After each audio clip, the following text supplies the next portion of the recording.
Prime Minister admits he is anxious about the spread of the Indian variant. Surge vaccinations are being considered in COVID hotspots, and the PM is not ruling out reimposing regional restrictions. It is a variant of concern. We are anxious about it. It has been spreading. Also tonight, facing the fallout from the virus, NHS waiting lists at their worst ever, with a 5 million patient backlog. David Cameron comes under scrutiny from MPs over his role in the Greensill Capital scandal. The ticking time bomb of domestic violence, Mel B tells us of her suffering and her role in a new film. You know, on stage, yelling girl power, you know, being the Spice Girl, which I absolutely love, but, you know, behind closed doors it was a very different story, but it just goes to show it can happen to anybody. Back to the beach, but not as we know it. The new face of foreign holidays after the pandemic.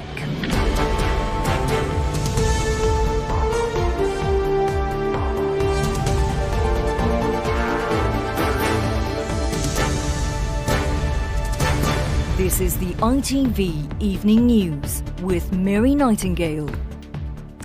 Good evening. The Prime Minister said today he was anxious about the Indian coronavirus variant that is spreading in several areas of England.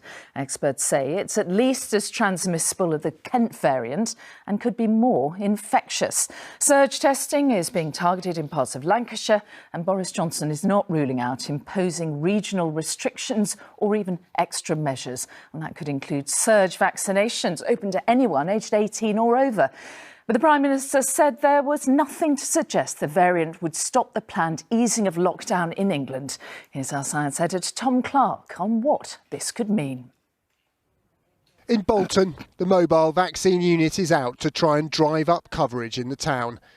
Alongside surge testing, it's one of the few tools they can use to try and stamp out the UK's largest hotspot of the Indian COVID variant.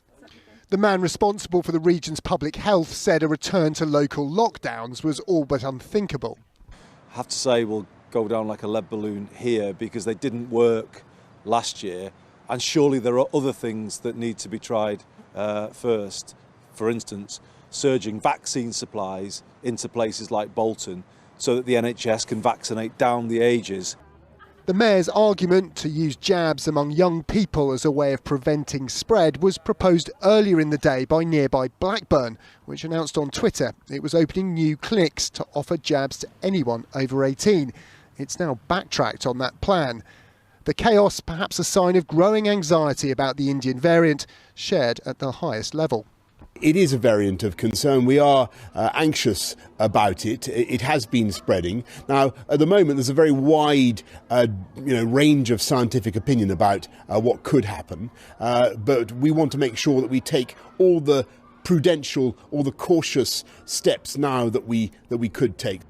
But with evidence that it is as transmissible or possibly more so than the Kent strain, scientists who are monitoring the Indian variant spread argue it would be good to know more about it before we relax restrictions on Monday and then again on June 21st. So the question is, do you make this decision based on what might happen, or do you wait a little longer till you have more data and then make your decision based on that? And, that's up to the government. Government has ruled out any change to Monday's easier restrictions, but it's now under new pressure from experts to wait on the data before it makes its next step. So, Tom, there does appear to be some uncertainty in the government's response to this, right? Yeah, some really important context, I think, that we have to get in here before we discuss the next bit. So far, this is about protecting the advantage we've gained so far by driving down transmissions of lockdown and this brilliant vaccination campaign we've had. We don't want to lose that because so far this Indian variant has shown no sign of increasing hospitalisations or deaths. It doesn't appear to be evading the vaccine. So it's just about trying to hold things as they are, as far as we understand right so far. This idea that came out today about surge vaccinating, let's instead of use the vaccine like a shield to protect the most vulnerable, let's use it as a sword to try and cut transmission between people. It's a radically new idea. It has to be signed off by the JCVI, as I understand it. That sign-off hasn't happened yet. We had a couple of boroughs today floating as an idea to do that. It might force the government to using that as a new policy. We don't yet know, but certainly something's got them shaken. It might be about the transmissibility of this new variant. OK, Tom, thank you. Well, there was more evidence today of the huge impact the outbreak is having on the NHS in England. New figures show almost 5 million patients on the waiting list for treatment, and that is the worst it's ever been, with more than 400,000 of those waiting for more than a year. And behind the shocking numbers, of course, are real people in pain whose lives are often on hold, as our health editor Emily Morgan reports. A dinosaur. You want me to do a dinosaur? These happy moments belie the pain Carly really feels. She wants another child, but needs an operation first. She has endometriosis, a condition that causes heavy periods and infertility. Despite suffering debilitating cramps, she's been told surgery could be 9 months off. Hell. It's pure hell. You know, like functioning with a 3-year-old when you're like crippled over in pain, like I put him to bed in the evenings and I'm in the bath for 2 or 3 hours just because that's the most comfortable place to be. We were warned about this. As hospitals filled up with COVID patients, they emptied of everyone else, and this is the shocking result.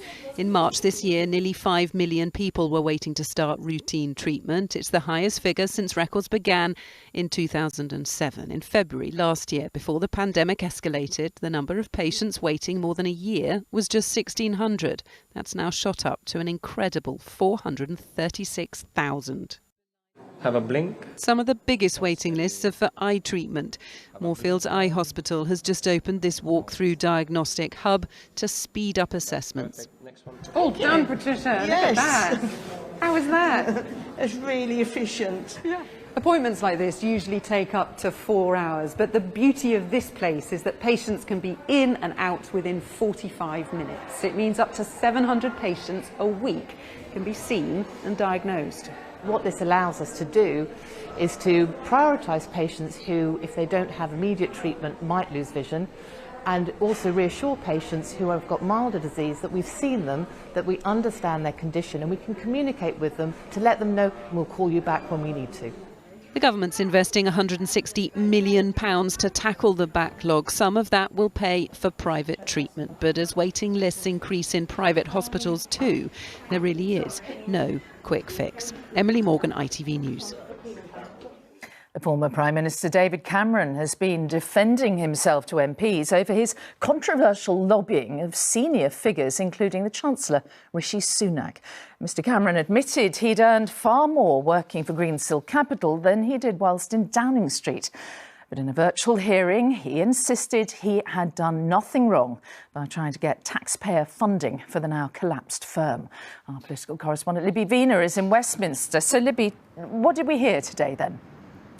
Yes, well, Mary, when back in 2010 David Cameron predicted that lobbying would be the next big scandal, I think it's unlikely he thought that he would be playing a starring role in that scandal. But that is what's happened today when he gave evidence to MPs about his role lobbying for the failed financial company Greensill Capital.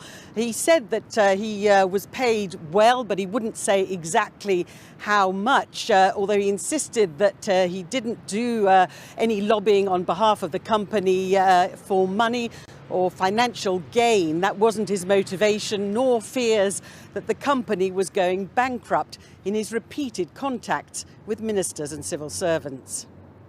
And I've read your 56 messages. And they're more like stalking than lobbying. Looking back, aren't you at least a little bit embarrassed about the way you behaved?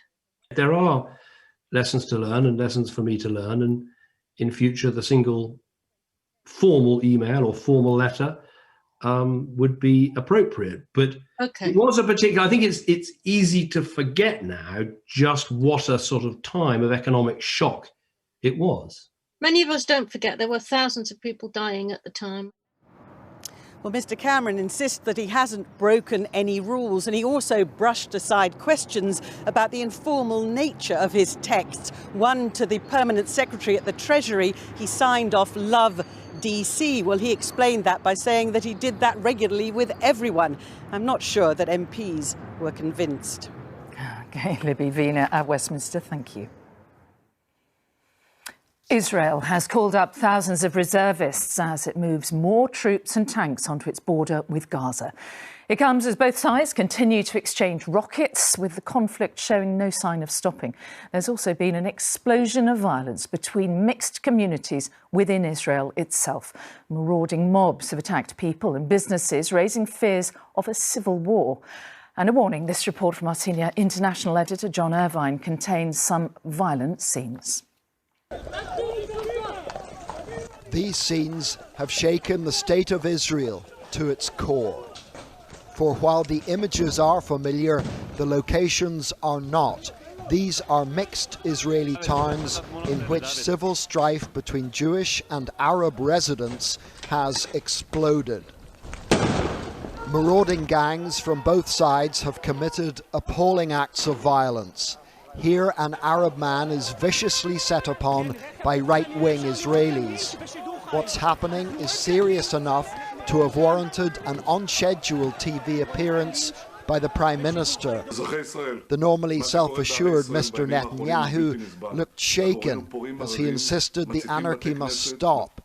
In contrast, the normally meek Palestinian leader Mr. Abbas looked defiant as he addressed America and Israel, saying, "End your occupation of our land today and not tomorrow."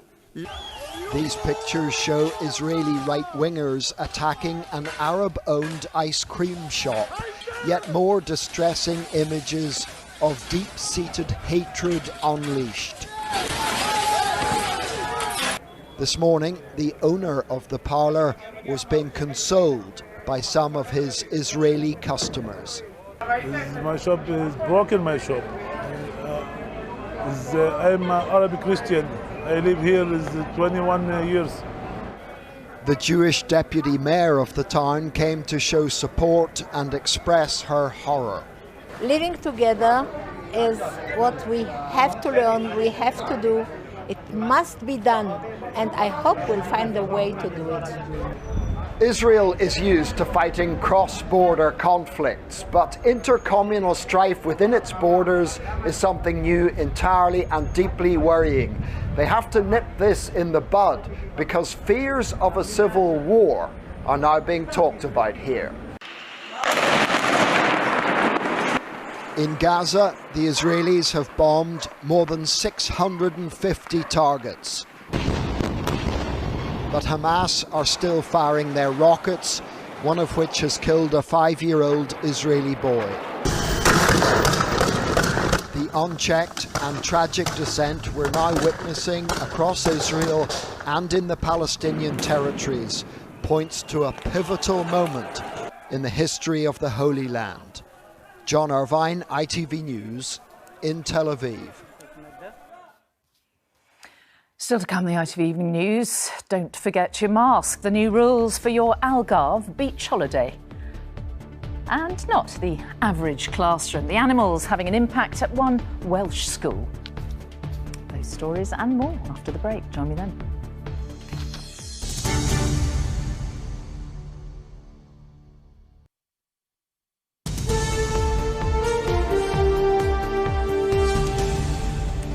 Back. Spice Girl Mel B has told ITV News that domestic violence can happen to anyone as she campaigns for more funding to help women escape. The Women's Aid patron says refuges are closing even as domestic abuse rises during lockdown. The singer made a hard-hitting short film showing what can happen behind closed doors. It comes from painful personal experience. And a warning that this report from our arts editor Nina Nanar has some upsetting clips from that video.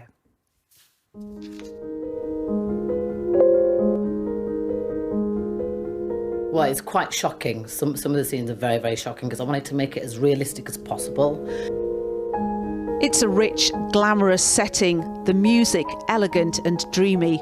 But as so often with domestic abuse, says Mel B, it's only the surface. I was on stage, yelling girl power, being the Spice Girl, which I absolutely love. But, behind closed doors, it was a very different story. But it just goes to show it can happen to anybody. It doesn't matter what colour you are, doesn't matter what you look like, what class you're from. As patron of Women's Aid, she has filmed a graphic video to highlight the impact the pandemic has had on victims trapped indoors with their abusers, while the charity says refuges are closing through lack of funds. The former Spice Girl, who was married for 10 years to producer Stephen Belafonte, says in a book that it was an abusive relationship, claims he has denied, but she has now become a campaigner for victims. Some women don't have access to their phones, even their finances, like in my situation. You are completely cut off from a regular normal world, and what becomes your normality is living in an abusive relationship with no way out. And what are you hoping for from this video? But I think for the women and children that want to get out, there has to be more funding. There just has to be on every single level. And if anything, it's been taken away. So you've got refuges that are closing right now, which is just ridiculous. Like where can these women go? The harrowing closing scene makes the point. The victims may eventually get out, but they need somewhere to run to. Nina Nanar, ITV News in North Yorkshire. And if you are affected by any of those issues raised in Nina's report, you can find information and help on our website. That's itv.com/news. Other news now. Police in Glasgow have agreed to release 2 men detained by immigration officers after protesters blocked their van from leaving. The Home Office van was parked on Kenmure Street and police officers surrounded the vehicle until the men were released back into their community. And hundreds of protesters have gathered outside Old Trafford ahead of Manchester United's Premier League match with Liverpool. The fixture already had to be rearranged because of fan disruption earlier this month. Now, from Monday, tourists from England will be allowed to travel abroad once again to a few destinations, and Portugal is top of the list for many. Now, its government hasn't yet confirmed when the borders will reopen, but even when it does, it won't all be quite as normal. There'll be strict COVID rules to follow on the beach or risk a fine. Our Europe editor James Mates reports from the Algarve on how they're preparing for the Brits. They've been missing the British on the Algarve. In villages like Cavero, it doesn't take much to work out what their biggest tourist market is and how they've struggled without them. In businesses like Harry's Bar, manager Susan Toner There we go, my little darling. is crossing her fingers for a big influx next week. How important is the British market to this area? On a scale of 1 to 10, probably 10. People can't go to Spain at the moment, so you think they'll come here instead? Fingers crossed this is what's going to happen. I mean, if other places obviously they can't go to, so then Portugal is the #1 destination. Ever since the announcement Portugal would be on the UK's green list, the hotels have been scrambling to get ready after a surge of bookings, rehiring staff, preparing the sunbeds. It's a rush for the sun that's been threatening to overwhelm their reservation systems. Since last Friday, so we had until now about 20,000 room nights already booked for our 6 hotels in the Algarve. How much of this surge in bookings is coming from the UK? Most of them, we can say that 85% of these bookings are coming from UK. The beaches would normally be filling right now with the sun out and temperatures in the mid-20s. But most non-essential travel to Portugal has been banned for months. With that about to be lifted, the problem may quickly become the arrival of too many rather than too few. While the beaches are back, it's not going to be a normal experience. For a start, they've installed a traffic light system, green, yellow when it's pretty busy, red when no more are allowed here. Beach towels, 1.5 metres apart, groups 3 metres apart, and of course masks to be worn everywhere except in the sea and on your towel. Penalties €100. And for those worried even that might not be enough, the Mayor promises another new addition to a summer holiday. We are working on it in this moment to provide tests for the foreign people, for the tourists, at any time. All the optimism depends on cases staying low, both in Portugal and the UK. No one here needs reminding how last summer was disrupted by constantly changing travel rules. But for now, Monday does look like the first day on the road back to a normal summer. James Mates, ITV News on the Algarve. Drinking the sun, wonderful. There's even more reason to go to Portugal after UEFA announced the Champions League final will take place in Porto. The final will happen on the 29th of May, giving Chelsea and Manchester City fans the chance to attend. The original venue was in Turkey, a high-risk red list destination. And finally tonight to a school in South Wales where there is a whole new meaning to teacher's pet. Headland School in Penarth uses a variety of animals to help pupils with their well-being. And for Mental Health Awareness Week, they've taken delivery of 2 pygmy goats. Our Wales correspondent Rupert Evelyn met the new kids in class. It's hard not to be drawn to these animals. 13-week-old pygmy goats have the ability to make instant friends. For the school pupils who will look after them, they're already feeling the benefits. If you're having like a bad day, like you could just come and you could express your feelings and you could just calm and you can spend time with them. They're really good for our mental health, like see how they're like proper cosy. Like. Action for Children's Headland School has an expanding family of animals. Many pupils have complex needs that experience is showing are helped by caring and spending time with the pets. Watching our young people with such diverse backgrounds coming down, so like sitting, talking and opening up about like issues and problems in their lives, it's been fantastic, and I think this has been an absolutely huge part of it. Pupils take responsibility for every aspect of the animal care, from building their homes to buying their food, and it works. Boosts up my motivation as well to come to school more. So before we had the animals and stuff, I was quite not motivated to come to school. I would usually not come in on some days, and now since having the animals down here, it's boosted my motivation to come to school to look after them. Not every school would be able to do this, but the rewards are notable, and as a means of getting children outdoors, learning and feeling good about it, it will surely be food for thought for some. Rupert Evelyn, ITV News, Penarth. Fancy an ITV News goat, what do you reckon? That's it. Julie's here at 10 from me and all the team. Bye-bye.